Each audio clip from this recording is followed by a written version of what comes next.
ये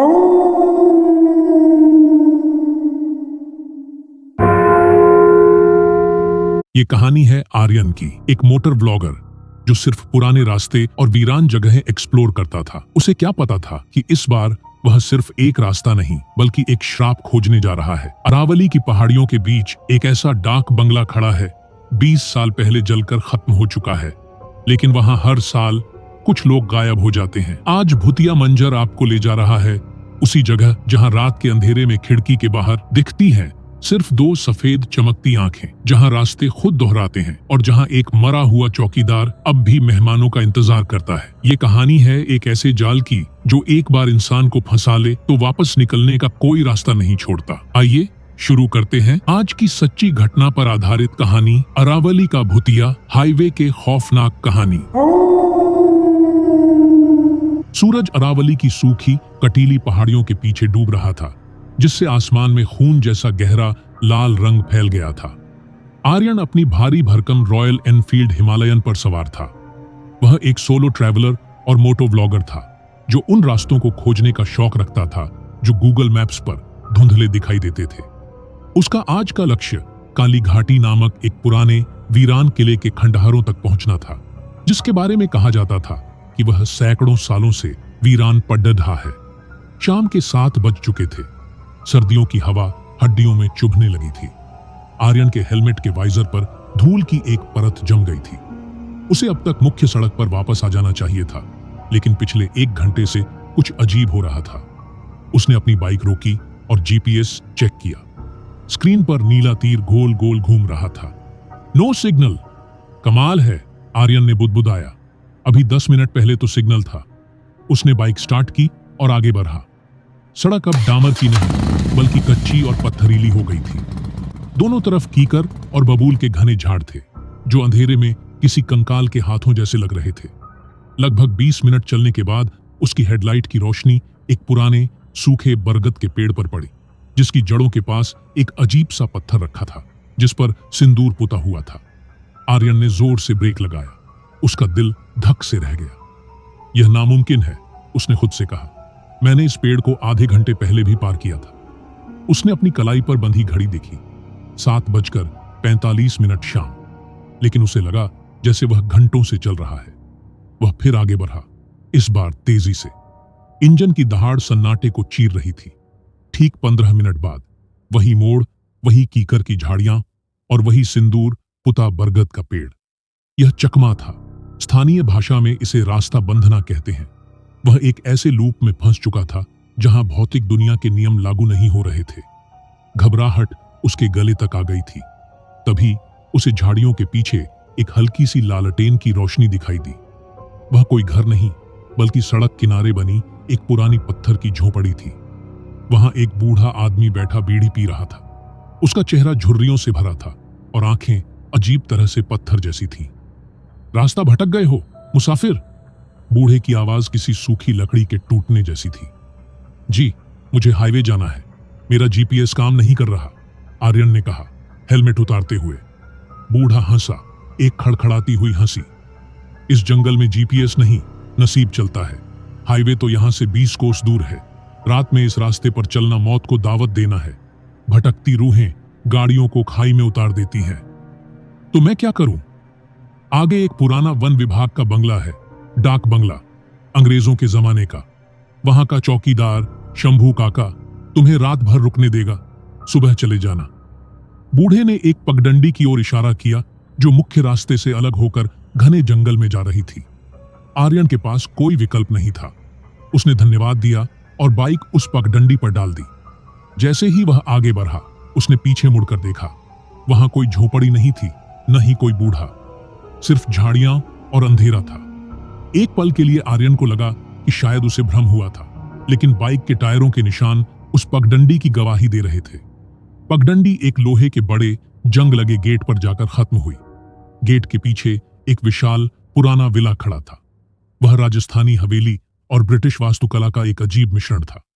दीवारों का प्लास्टर उखड़ चुका था और उस पर जंगली बेलें छड़ी हुई थी। आर्यन ने हॉर्न बजाया। गेट चरमराता हुआ खुला। एक लंबा बेहद पतला आदमी बाहर आया। उसने एक मैली सी धोती और कुर्ता पहना था। उसके हाथ में एक लालटेन थी। यह शंभू था। आइए साहब, इंतजार ही कर रहे थे, शंभू ने कहा। उसकी आवाज में एक अजीब सी मिठास थी जो उस डरावनी जगह से मेल नहीं खा रही थी। इंतजार?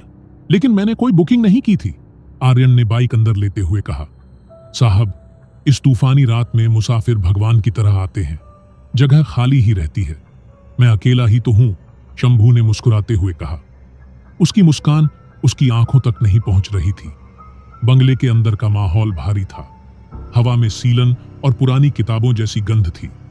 आर्यन को हॉल में बिठाया गया, जहां दीवारों पर शिकार किए गए जानवरों के सिर, हिरण, बाघ और भैंसे टंगे थे।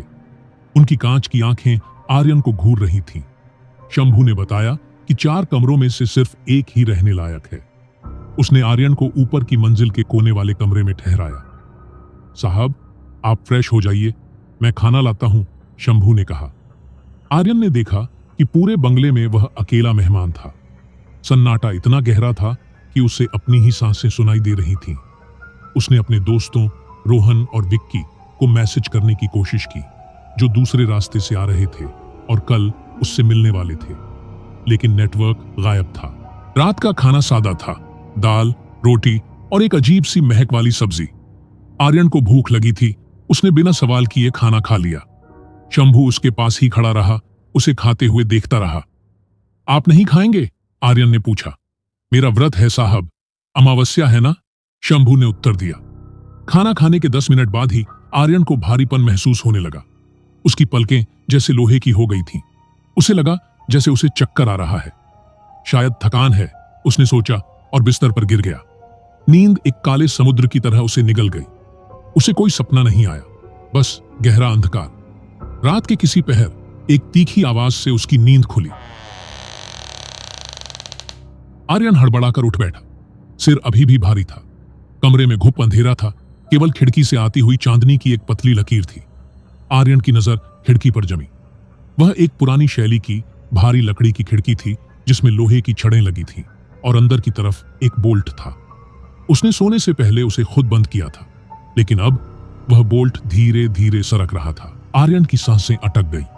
कोई बाहर से बोल्ट नहीं खोल सकता था, यह नामुमकिन था। बोल्ट पूरा खुला और खिड़की का पल्ला अपने आप बिना हवा के धीरे धीरे बाहर की ओर खुल गया। ठंडी हवा का झोंका अंदर आया और फिर उसने उसे देखा। खिड़की के बाहर दूसरी मंजिल की ऊंचाई पर, जहां कोई जमीन या छज्जा नहीं था, एक काली आकृति लटकी हुई थी। उसका कोई स्पष्ट आकार नहीं था। वह धुएं और अंधेरे का एक घना बादल था, लेकिन जहां चेहरा होना चाहिए था, वहां 2 चमकती हुई सफेद आंखें थीं। वह आकृति खिड़की के फ्रेम को अपने हाथों से पकड़े हुए थी। उसके लंबे धुंधले हाथ कमरे के अंदर आने की कोशिश कर रहे थे। आर्यन चीखना चाहता था, लेकिन उसका गला सूख गया था। वह बिस्तर से पीछे की ओर खिसका। आकृति ने अपना सिर टेढ़ा किया, जैसे उसे देख रही हो। फिर अचानक एक जोरदार धक्के के साथ आर्यन ने अपनी हिम्मत जुटाई और टॉर्च जला दी। रोशनी पड़ते ही आकृति धुएं की तरह विलीन हो गई। आर्यन हाँफ रहा था। पसीना उसकी कनपटी से बह रहा था। उसने दौड़कर खिड़की बंद की और बोल्ट लगाया। फिर उसने कमरे का भारी संदूक खिड़की के आगे सरका दिया। बाकी रात वह एक कोने में बैठकर कांपते हुए हाथ में अपना कैमरा ट्राइपॉड लिए जागता रहा। सुबह की रोशनी होते ही आर्यन का डर गुस्से में बदल गया। उसे यकीन था कि शंभू ने उसे डराने के लिए कोई चाल चली थी, या शायद उसे लूटने का इरादा था। वह अपना बैग उठाकर नीचे भागा। शंभू! वह चिल्लाया। कोई जवाब नहीं। वह बाहर पोर्च में आया। उसकी बाइक वहीं खड़ी थी, लेकिन जब वह पास गया तो उसका खून खौल गया। बाइक के दोनों पहियों, अगले और पिछले, में मोटे लोहे की जंजीरें लिपटी थीं और उन्हें पोर्च के खंभों से ताला लगाकर बांध दिया गया था। यह क्या बदतमीजी है? आर्यन चिल्लाया। तभी शंभू पीछे से आया, हाथ में कुल्हाड़ी लिए। उसके चेहरे पर अब वह नकली मुस्कान नहीं थी। उसकी आंखें पथराई हुई थीं। यह आपकी सुरक्षा के लिए है साहब, शंभू ने सपाट आवाज में कहा। बाहर वन देवता नाराज हैं, वे किसी को जाने नहीं देते। चाबी दो मुझे, अभी। आर्यन ने उसकी ओर कदम बढ़ाया। शंभू हंसा, एक पागलपन भरी हंसी। चाबी तो कुएं में है साहब, अब आप यहीं रहेंगे हमारे साथ। मेरी बेटी को एक साथी चाहिए। आर्यन को याद आया कि उसने रात में किसी बच्चे के रोने की आवाज नहीं सुनी थी। तुम्हारी बेटी? कौन बेटी? गौरी, वह 20 साल पहले इसी दिन आग में। शंभू का चेहरा विकृत हो गया। वे सब जल गए, लेकिन आज वह वापस आएगी। उसे एक नया शरीर चाहिए, एक जवान ताकतवर शरीर। आर्यन को समझ आ गया, वह एक मनोरोगी के साथ फंस गया था। शंभू ने उस सब्जी में जरूर कुछ नशीला पदार्थ मिलाया था, जिसकी वजह से वह रात भर बेहोश रहा। और शायद वह साया भी ड्रग्स का ही असर था, या शायद कुछ और। शंभू ने कुल्हाड़ी उठाई। भागने की कोशिश मत करना, जंगल रास्ता नहीं देगा। और वह घर के पीछे चला गया। आर्यन जानता था कि वह ताकत में शंभू और उसकी कुल्हाड़ी से नहीं जीत सकता। उसे दिमाग इस्तेमाल करना होगा। उसने शंभू का पीछा किया, छिपते छिपते। शंभू बंगले के पीछे एक पुराने आउट हाउस, जो सर्वेंट क्वार्टर है, वहां गया। आर्यन ने खिड़की से झांका। अंदर का नजारा देखकर उसकी रूह कांप गई। फर्श पर अजीबोगरीब आकृतियां बनी थीं, चावल के आटे और राख से। बीच में एक हवन कुंड था। चारों तरफ जली हुई गुड़ियां, जानवरों की हड्डियां और दर्जनों जंग लगी घड़ियां टंगी थीं, जो सब रुकी हुई थीं। दीवार पर एक पुरानी तस्वीर थी, एक महिला और एक छोटी बच्ची की। बच्ची की आंखें तस्वीर में भी डरावनी लग रही थीं। शंभू वहां बैठकर मंत्र पढ़ रहा था। आ जाओ, शरीर तैयार है, आज की रात आ जाओ। आर्यन ने वहां एक और चीज देखी। एक कोने में बहुत सारे वॉलेट, घड़ियां और हेलमेट का ढेर लगा था। यह सिर्फ आर्यन नहीं था, शंभू ने पहले भी कई यात्रियों को फंसाया था। तभी आर्यन की जेब में एक कंपन हुआ, उसका सैटेलाइट फोन। उसने यह फोन अपनी लंबी यात्राओं के लिए आपातकाल के लिए रखा था और उसे पूरी तरह भूल गया था। उसने उसे निकाला। सिग्नल कमजोर था, लेकिन था। उसने तुरंत रोहन को मैसेज भेजा, SOS, फंसे हुए हैं। लोकेशन, पुराना डाक बंगला, काली घाटी के पास। पागल आदमी, जान खतरे में है, जल्दी आओ। उसने अपनी GPS लोकेशन भेजी। दोपहर होते होते माहौल और भी भयानक हो गया। आसमान में काले बादल घिर आए और दिन में ही रात जैसा अंधेरा हो गया। शंभू अब बंगले के अंदर ही घूम रहा था, मंत्र बुदबुदाता हुआ। शाम के करीब 4 बजे आर्यन को दूर से इंजनों की गड़गड़ाहट सुनाई दी। रोहन और विक्की, वे अपने बाइकिंग ग्रुप के साथ आ रहे थे। आर्यन अपनी बालकनी पर आया और जोर से चिल्लाया, अंदर मत आना, गेट तोड़कर वापस मुड़ो। लेकिन बहुत देर हो चुकी थी। रोहन, विक्की और 3 अन्य बाइकर्स गेट से अंदर आ चुके थे। उन्होंने आर्यन को देखकर हाथ हिलाया। भाई, तू यहां क्या कर रहा है? तेरा मैसेज मिला तो हम घबरा गए, रोहन ने बाइक रोकते हुए कहा। तभी शंभू बाहर आया। इस बार वह अकेला नहीं था, उसके पीछे कुछ था। हवा में एक काली धुंध तैर रही थी। मेहमान और मेहमान, शंभू खुशी से चिल्लाया। आर्यन दूसरी मंजिल से पाइप के सहारे नीचे कूदा। भागो, यह आदमी पागल है और यहां कुछ गड़बड़ है। शंभू ने एक अजीब सी सीटी बजाई। अचानक जंगल से सैकड़ों कौवे उड़कर आए और बाइकर्स के ऊपर मंडराने लगे। वे हमलावर थे। बाइकर्स हड़बड़ा गए। मेरी बाइक चेन से बंधी है, अपनी बाइक पर बैठो और निकलो।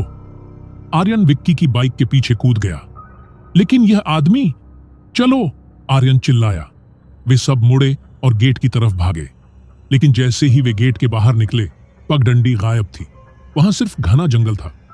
रास्ता कहां गया? विक्की चिल्लाया। यही तो जाल है, आर्यन को याद आया। यह भूल भुलैया है। वे अंदाजे से बाइक दौड़ाने लगे। शंभू की हंसी अब जंगल की हर दिशा से आ रही थी। कहीं नहीं जा सकते, कहीं नहीं। अचानक सामने एक चौड़ी साफ सड़क दिखाई दी। हाईवे, वो रहा रास्ता, रोहन चिल्लाया और उसने एक्सीलेटर घुमा दिया। रुको, आर्यन को कुछ खटका। वह सड़क, वह बहुत सीधी थी। अरावली में ऐसी सीधी सड़कें नहीं होती। और उस सड़क के किनारे के पेड़, वे उल्टे लटके हुए लग रहे थे। रोको, आर्यन ने विक्की के कंधे को जोर से खींचा। विक्की ने ब्रेक मारा। बाकी बाइकर्स भी रुक गए। उनकी हेडलाइट की रोशनी सड़क पर पड़ी। जिसे वे चिकनी काली सड़क समझ रहे थे, वह असल में गहरी खाई थी। अंधेरे और जादू ने खाई को सड़क का रूप दे दिया था। अगर वे 1 मीटर और आगे बढ़ते तो सीधे 500 फीट नीचे गिरते। वे सब कांप रहे थे। यह एक हेलुसिनेशन था। हम यहां से कैसे निकलेंगे? रोहन की आवाज में डर था। आर्यन को अपनी दादी की बात याद आई। नकारात्मक शक्तियां लोहे और नमक से डरती हैं। किसके पास नमक है या लोहे का कुछ एक्स्ट्रा? विक्की के पास कैंपिंग के लिए लाया गया रॉक सॉल्ट, सेंधा नमक का पैकेट था। आर्यन ने पैकेट छीना। हमें एक घेरा बनाना होगा और फिर एक लाइन में निकलना होगा, नमक गिराते हुए। उन्होंने ऐसा ही किया। आर्यन ने सबसे आगे पैदल चलते हुए नमक मुट्ठी में लिया और सड़क पर फेंकता गया। जो भी दिखे, रुकना मत, कोई आवाज दे तो सुनना मत। जैसे ही नमक जमीन पर गिरा, भ्रम टूटने लगा। उन्हें असली रास्ता, जो पत्थरीला और कांटों भरा था, दिखाई देने लगा। पीछे से शंभू की चीखें आ रही थीं, जो अब इंसानी नहीं बल्कि किसी जानवर जैसी लग रही थीं। लगभग 1 घंटे की मशक्कत के बाद वे मुख्य सड़क पर पहुंचे, जहां से ट्रक गुजर रहे थे। उन्होंने एक ढाबे पर रुककर सांस ली। सबके चेहरे पर मौत का खौफ था। उन्होंने पास के पुलिस स्टेशन में रिपोर्ट लिखाई। पुलिस इंस्पेक्टर ने उन्हें अजीब नजरों से देखा जब उन्होंने डाक बंगले का जिक्र किया। कौन सा डाक बंगला? इंस्पेक्टर ने पूछा। काली घाटी के जंगल में तो पिछले 20 सालों से कोई इमारत नहीं है। क्या बात कर रहे हो? हम अभी वहां से आए हैं। वहां एक पागल चौकीदार शंभू भी था, आर्यन ने कहा। इंस्पेक्टर ने एक पुरानी फाइल निकाली और उनके सामने रख दी। शंभूनाथ वन विभाग का चौकीदार था। सन 2004 में जंगल में आग लगी थी। वह अपनी मानसिक रूप से बीमार बेटी और पत्नी को बचाने के लिए बंगले के अंदर ही रहा। वे तीनों जलकर मर गए। पूरा बंगला राख हो गया था। अब वहां सिर्फ जली हुई दीवारें हैं। आर्यन के रोंगटे खड़े हो गए। तो फिर मेरी बाइक? अगले दिन पुलिस उनके साथ उस जगह गई। वहां कोई आलीशान बंगला नहीं था, सिर्फ खंडहर थे, जली हुई लकड़ी और टूटी हुई दीवारें। लेकिन पोर्च में एक आधे जले हुए खंभे के साथ आर्यन की रॉयल एनफील्ड खड़ी थी। उसके पहियों में जो जंजीरें थीं, वे लोहे की नहीं थीं। वे जली हुई इंसानी हड्डियों की मालाएं थीं, जो पहियों में फंसी हुई थीं, और बाइक के टैंक पर राख से लिखा था, फिर आना। आर्यन ने अपनी बाइक निकलवाई और वहां से भाग निकला। उसने फिर कभी उस रास्ते पर जाने की हिम्मत नहीं की, लेकिन आज भी जब वह रात में बाइक चलाता है तो उसे अपने रियर व्यू मिरर में कभी कभी एक काली धुंधली आकृति और 2 चमकती हुई आंखें दिखाई देती हैं, जो उसका पीछा कर रही होती हैं।